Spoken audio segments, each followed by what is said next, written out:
سلف صالحین یہ بھی کہا کرتے، اور ان میں سے کئی اپنے بیٹوں کو تعلیم دیتے، بیٹوں کو فرماتے یا بنیا لأن تعلم بابا من الادب احب الی من ان تتعلم 70 بابا من العلم۔ بڑے بڑے اکابر صالحین، سلف صالحین اپنے بیٹوں کو، اولاد کو تعلیم کرتے کہ میرے بیٹے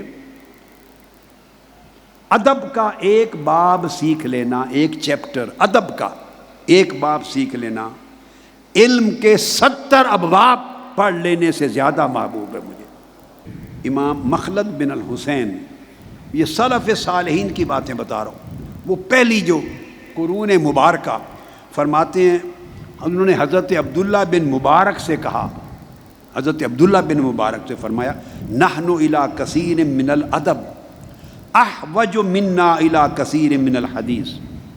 وہ کہتے کہ ہم جتنا محتاج ہیں نا حدیث سیکھنے کے، حدیث نبوی اور آقا علیہ السلام کی سنت اور حدیث کا علم سیکھنے کے جتنا محتاج ہیں، اس سے بہت زیادہ محتاج ہیں ادب سیکھنے کا۔ اس کو سیکھ کر علم ملتا ہے، ادب کو سیکھ کر پورے دین کا خلاصہ آ جاتا ہے زندگی میں۔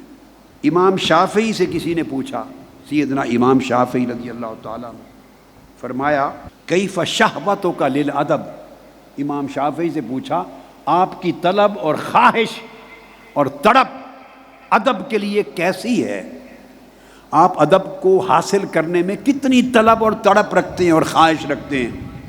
آپ نے فرمایا میں اتنی طلب اور تڑپ رکھتا ہوں ادب سیکھنے کی کہ میں اگر ایک حرف مجھے کوئی ادب سکھا دے، تعلیم کرے، نصیحت کرے، اور ایک حرف بھی نصیحت کا ادب سکھانے کا ہو، تو میری آرزو ہے سر سے پاؤں تک میرا ایک ایک انگ اور ایک ایک عضو کان بن جائے، میں ہر عضو سے وہ حرف ادب سیکھوں، جسم کا ہر انگ کان بن جائے اور ہر انگ کے ذریعے میں ادب کو سنوں اور سیکھوں۔ کہتے ہیں اتنی لذت، اتنا شوق، اتنی طلب اور اتنی تڑپ ہے میرے اندر ادب کو سیکھنے پڑھنے کی۔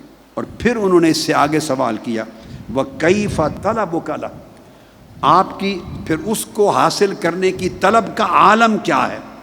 آپ اس کی طلب کو کس طرح محسوس کرتے ہیں اپنے اندر؟ فرمایا اس طرح محسوس کرتا ہوں جیسے ایک ماں کا ایک ہی بیٹا ہو اور کوئی اولاد نہ ہو، اور وہ گم ہو جائے، طویل زمانہ گم رہے، اور وہ تڑپ تڑپ کے گویا مر رہی ہو، تڑپ تڑپ کے مرتے مرتے مدت کے بعد وہ گم شدہ بیٹا مل جائے، تو آپ اس کی کیفیت دیکھیں، ماں کو اس بیٹے کے ملنے پر کیا خوشی کی کیفیت ہوگی۔ کہتے ہیں ادب کا جب سبق ملتا ہے تو میرے من کی لذت و سرور کا عالم یہ ہوتا ہے۔ یہ کوئی چھوٹے آدمی کی بات نہیں بتا رہا، امام شافعی رضی اللہ تعالیٰ عنہ کی بات۔ پھر امام ابو علی الدقاق وہ بیان فرماتے ہیں، وہ فرماتے ہیں یصل العبد بعبادتہ الی الجنہ ولا یصل الی حضرت ربہ الا بالادب۔ آپ فرماتے ہیں کہ بندہ عبادت کر کر کے جنت تک پہنچتا ہے، اس سے آگے نہیں، مگر ادب اسے حضرت الوہیت کی بارگاہ میں پہنچاتا ہے، ادب اسے اللہ کی بارگاہ میں پہنچا دیتا ہے۔ عبادت جنت تک پہنچاتی ہے، ادب اللہ تک پہنچاتا ہے۔ پھر حضرت عبداللہ بن الجلا بیان فرماتے ہیں، عبداللہ بن الجلا فرماتے من لا ادب لہ فلا شریعت لہ ولا ایمان ولا توحید اے کاملا۔ فرمایا جس شخص نے ادب حاصل نہیں کیا اس کے پاس شریعت بھی نہیں ہے، ایمان بھی نہیں ہے، اور توحید کامل بھی نہیں ہے، وہ ہر شے سے محروم ہے۔